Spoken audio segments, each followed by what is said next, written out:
Positive রক্তধারী ছেলেরা যদি negative রক্তধারী মেয়েকে বিয়ে করে, বিয়ের পরে প্রথম সন্তানে কোনো সমস্যা হবে না, দ্বিতীয় সন্তান থেকে তার দেখবেন যে ইরাইথ্রোব্লাস্টোসিস ফিটালিস নামের একটা রোগ হবে বাচ্চার, ভয়ঙ্কর রোগ। পজিটিভ রক্তধারী কারা কারা আছেন? পজিটিভ রক্তধারী মানে এ পজিটিভ, বি পজিটিভ, অলমোস্ট 95%। এখন আপনাদেরকে একটা খবর দেই, নেগেটিভ রক্তধারী যে মেয়েরা আছে পারতপক্ষ চেষ্টা করবে আপনারা তাদেরকে বিয়ে না করার। মানে এটাকে আমি এমনি এমনি বলতেছি, আপনারা তো বিজ্ঞানের ছাত্র না সবাই। পজিটিভ রক্তধারী ছেলেরা যদি নেগেটিভ রক্তধারী মেয়েকে বিয়ে করে, বিয়ের পরে প্রথম সন্তানে কোনো সমস্যা হবে না, দ্বিতীয় সন্তান থেকে তার দেখবেন যে ইরাইথ্রোব্লাস্টোসিস ফিটালিস নামের একটা রোগ হবে বাচ্চার, ভয়ঙ্কর রোগ। হাইড্রোফিটালিস হবে, তার হার্টের মধ্যে পানি জমবে, লাংসে পানি জমবে ওই বাচ্চার, এমন বেশি রক্ত ভাঙা শুরু হবে ওই বাচ্চার, তার জন্ডিসের মাত্রা এত বেড়ে যাবে, ব্রেইনের মধ্যে পর্যন্ত জন্ডিস চলে যাবে। কার্নিকটেরাস বলে, কার্নিকটেরাস, মানসিক ভারসাম্যহীন হয়ে যাবে ওই বাচ্চা, খিঁচুনি দিবে, অজ্ঞান হয়ে যাবে, কমাতে চলে যাবে, মারা পর্যন্ত যায়, এবং ওই বাচ্চার খুব একটা প্রোডাক্টিভিটি থাকবে না। এটা থেকে কি মানে যারা বিয়ে করে ফেলছে, ধরেন বিয়ে করে ফেলছে পজিটিভ রক্তধারী ছেলে, নেগেটিভ রক্তধারী মেয়ে, তাহলে তাদের উপায়টা কি? উপায় আছে। ওই দ্বিতীয় বাচ্চা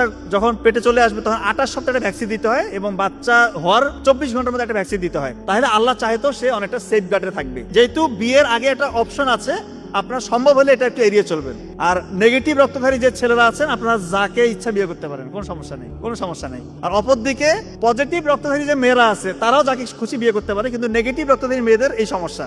পজিটিভ রক্তধারী ছেলে, নেগেটিভ রক্তধারী মেয়ের বিয়ে হলে এই সমস্যাটা হয়।